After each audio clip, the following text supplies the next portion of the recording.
অভিষেকের নির্দেশে মিটতে চলেছে রূপশ্রীর সমস্যা। আলিপুরদুয়ারের সভা থেকে সমস্যা সমাধানের আশ্বাস।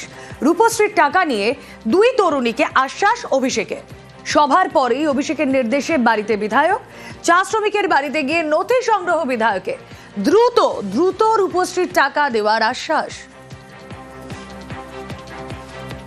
মিলান আগাসিয়া তিনি একটা লিখিতভাবে ওখানে দিয়েছিলেন এবং তার সঙ্গে অভিষেক বন্দ্যোপাধ্যায় কথা বললেন। তিনি জানান যে তিনি যে রূপশ্রীর যে টাকাটা বিয়ের সেটা পাননি। অভিষেক বন্দ্যোপাধ্যায় সরাসরি মঞ্চে তার সঙ্গে কথা বলেন। আমাদের এখানে আছেন সরস্বতী মুন্ডা। আমরা জানতে পারলাম যে 2 বছর আগে এখানে প্রশাসনের তরফ থেকে একটা গণবিবাহ হয়েছিল।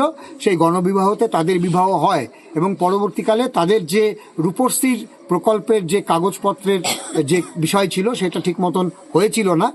এখানে এসে তাদের যাবতীয় যে কাগজপত্র এখন আছে সেইটা আমরা সরকারের কাছে জমা দেব এবং সরকারি পদ্ধতি মতে আমাদের আশা করছি খুব তাড়াতাড়ি এই দুজন তাদের যে প্রকল্প রূপশ্রী সেই টাকাটা পেয়ে যাবে।